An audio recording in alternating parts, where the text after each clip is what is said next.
Verse of the day. The man said, "The woman you put here with me, she gave me some fruit from the tree, and I ate it." Genesis 3 verse 12. Thought of the day.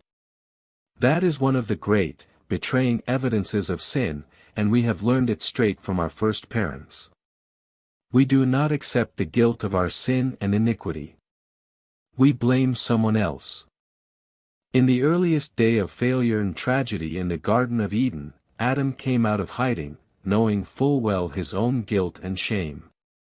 Adam confessed, "We ate from the fruit of the tree that was forbidden, but it was the woman who enticed me."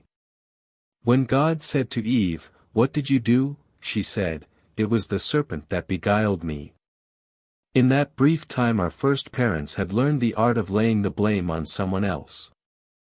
That is one of the great, betraying evidences of sin, and we have learned it straight from our first parents. We do not accept the guilt of our sin and iniquity. We blame someone else. If you are not the man you ought to be, you are likely to blame your wife or your ancestors.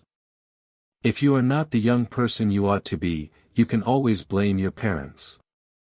If you are not the wife you ought to be, you may blame your husband or perhaps the children. Sin being what it is, we would rather lay the blame on others. We blame, blame, blame. That is why we are where we are. Prayer of the day. Lord, I know that I have sinned, and I know that I have nobody to blame but myself. All I can do is humbly bow before you in repentance and ask you to forgive me. Thank you for forgiving me of so much.